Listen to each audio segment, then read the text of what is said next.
फिर से एक बार स्वागत है मेरे चैनल पर। मैं हूं राज, आप देख रहे हैं हाईवे नाइट। दोस्तों, आज की जो कहानी है ये मध्य प्रदेश की ग्वालियर के पास की एक गांव की है। कहानी है राजकुमार जी का। बात 1989 की है।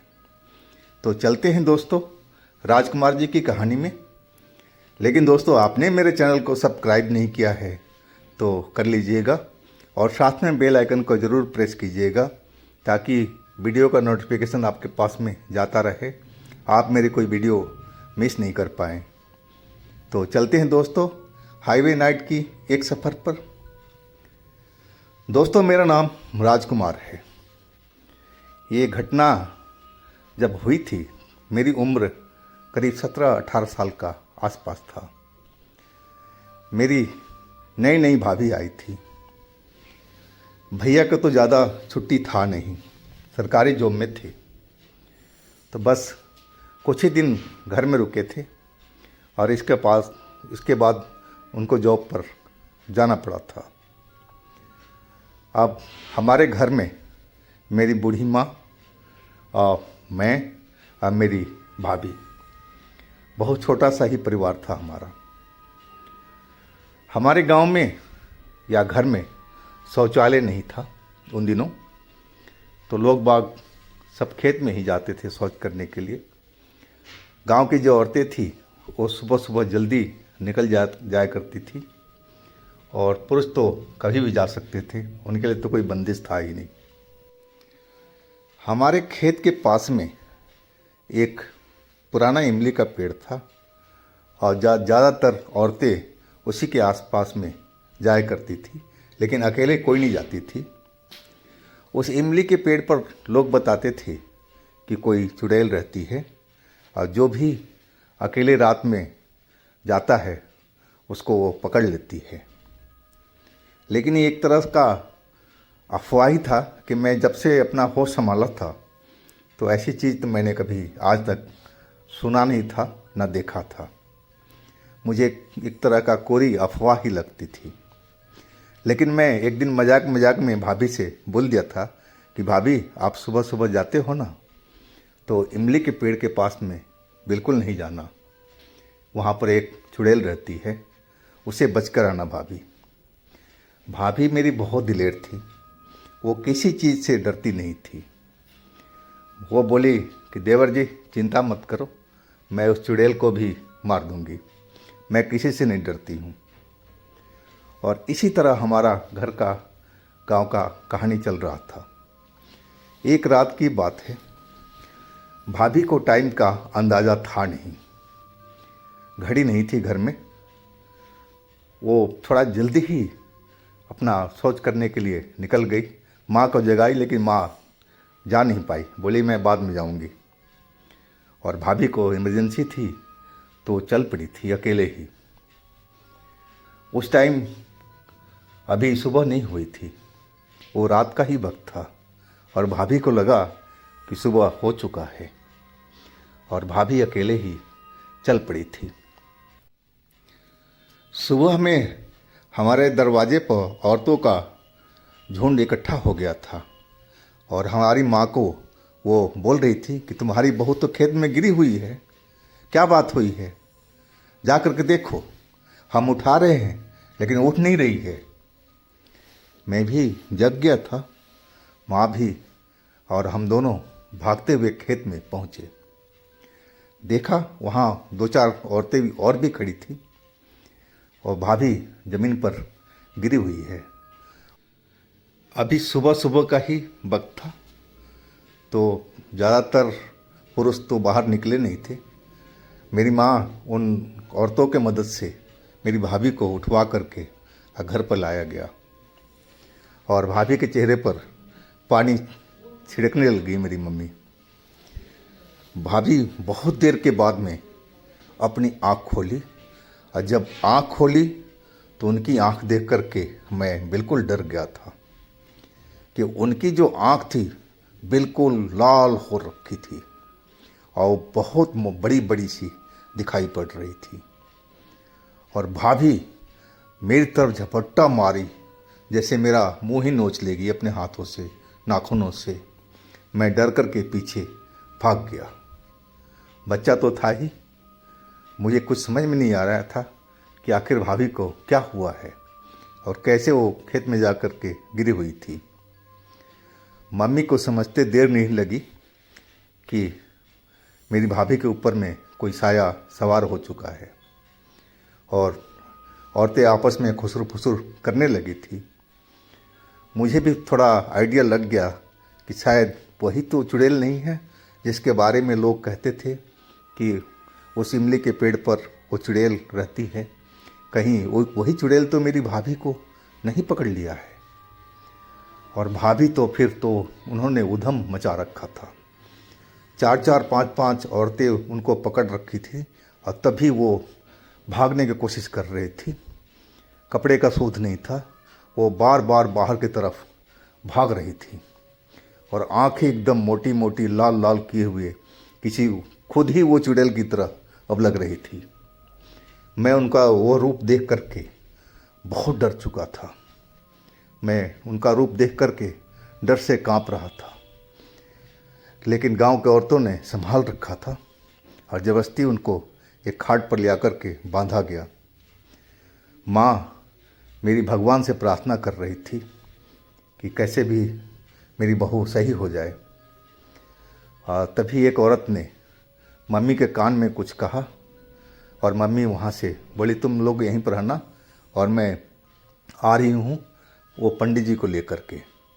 पंडित जी हमारे गांव के दूसरे गांव में थे, दूसरे बगल का गांव था, वहाँ पर मम्मी गई थी। इसके बाद तो जो हमारी भाभी थी वो खाट भी तोड़ने लगी थी।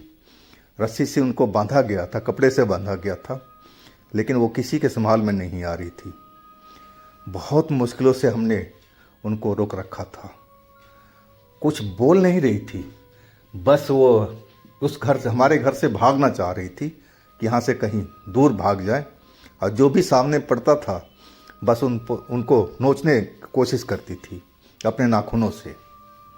बस यही कर रही थी और संभाल में नहीं आ रही थी। 4-4, 5-5 औरतें पकड़ती थी तब भी संभाल में नहीं, इतना उनमें ताकत आ गया था। और थोड़ी देर के बाद में, करीब 1 घंटे के बाद में, हमारी माँ उस पंडित जी को, उस ओझा को लेकर के आई थी। ओझा ने आकर के देखा, बोला हाँ इसके ऊपर में कोई साया है, से आप लोग हट जाओ, यहाँ से साइड में हो जाओ। और ओझा जी ने अपना जो मंत्र संत्र था सब कुछ अपना पढ़ना शुरू कर दिया और एक कुछ कांच की शीशी में पानी लेके आए थे। वो पानी भाभी के ऊपर में छिड़कने लगे थे, मंत्र पढ़ते जा रहे थे अपना, और भाभी के ऊपर में वो जो पानी था उसको छिड़क रहे थे।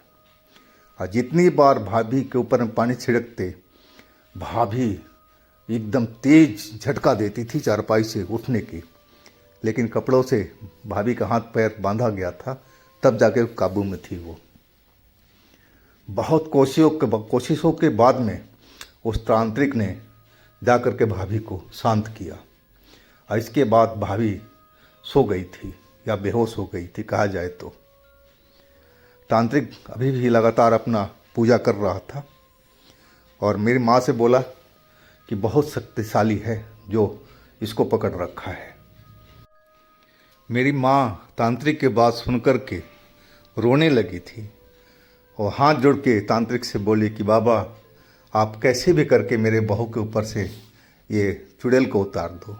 आप जितना कहोगे, जितनी शक्ति होगी हम आपकी सेवा करेंगे, बस बाबा यही उपकार कर दो। वो तांत्रिक बोला कि आप धीरज रखो, हम कोशिश कर रहे हैं, देखते हैं, थोड़ा टाइम ज़रूर लगेगा। और वो फिर अपने झाड़ फूँक में लग गए थे।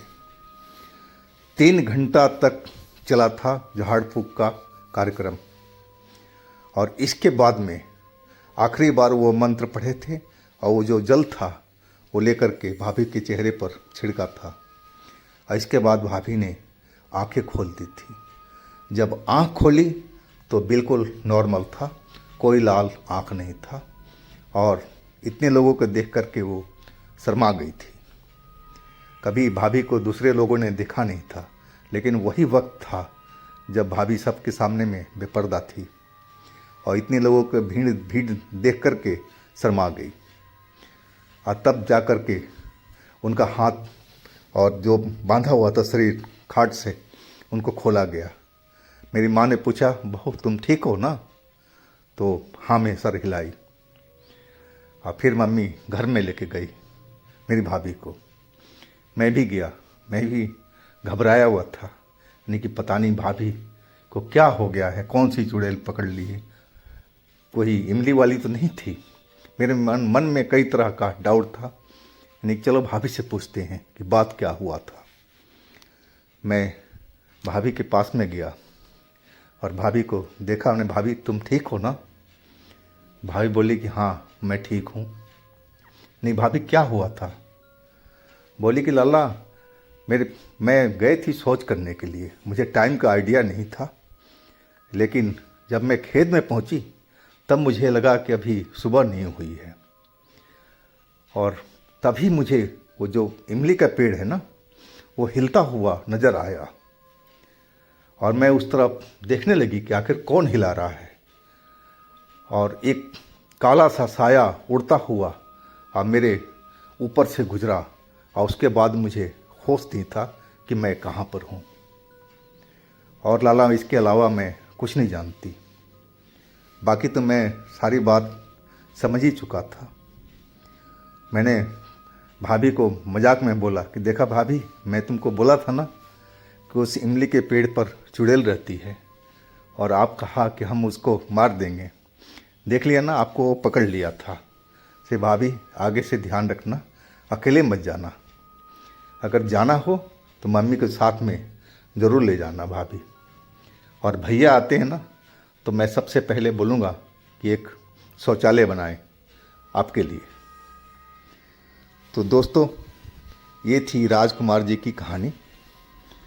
अगर आपके पास भी इस तरह की कोई अपनी कहानी है, कोई अपनी आप बीती है, तो मुझे इंस्टाग्राम पर या मेरे व्हाट्सएप नंबर पर शेयर कीजिएगा।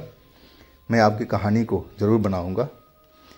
मेरे चैनल को सब्सक्राइब कीजिएगा, लाइक कीजिएगा, शेयर कीजिएगा और साथ में मेरे दूसरे चैनल पर भी विजिट कीजिएगा। उसमें भी अच्छी अच्छी कहानियाँ भरी पड़ी है।